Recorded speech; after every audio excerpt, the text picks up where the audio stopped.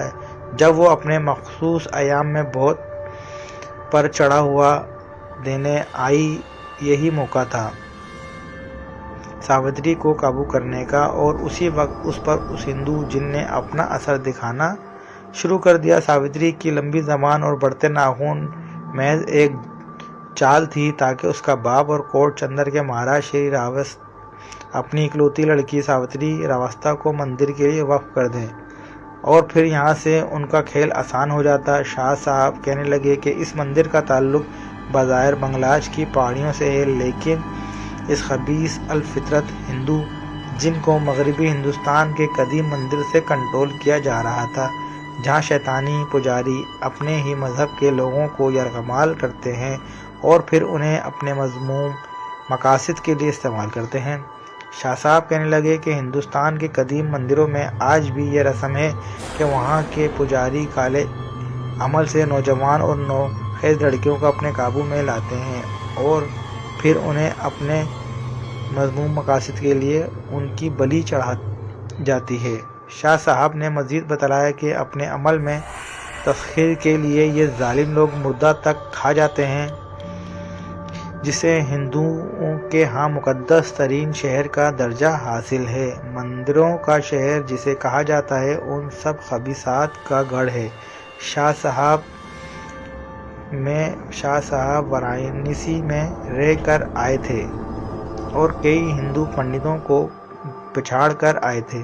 مختصر یہ کہ کوٹ چندر کے مندر میں قائم بت پر قابض شیطان کو انہوں نے بنگلاج لا کر جلا دیا تھا۔ ان کو جلانے کی دیر تھی کہ ساوتری کی حالت بہتر ہونا شروع ہوئی، اس کی زبان سکڑتی گئی اور شام تک ساوتری بھلی چنگی ہو گئی۔ یہ منظر دیکھ کر مہاراج شری راوستہ نے شاہ صاحب کے ہاتھ پر کلمہ پڑھا اور مسلمان ہو گئے۔ ان کے کلمہ پڑھنے کی دیر تھی کہ پورا کوٹ کلمہ پڑھنے لگا اور کوٹ چندر کا نام کوٹ غلام محمد رکھ دیا گیا۔ شاہ صاحب کا اب انتقال ہو چکا ہے، لیکن ان کی زندگی کے بہت سے واقعات آج بھی مجھے یاد ہیں۔ وہ ایک کرشماتی شخصیت تھے اور ہمیشہ اس عمل میں ہاتھ ڈالتے جس میں پیچیدگیاں ہوتیں۔ ان کا طریقہ علاج بہت مختلف تھا۔ اپنی زندگی کے بہت سے راز انہوں نے مجھے بتائے تھے۔ اب ان کی اولاد اس کام کو سنبھالے ہوئے ہے۔ زندگی رہی تو شاہ صاحب کے ساتھ گزرے دیگر احوال بھی آپ کو سناتا رہوں گا۔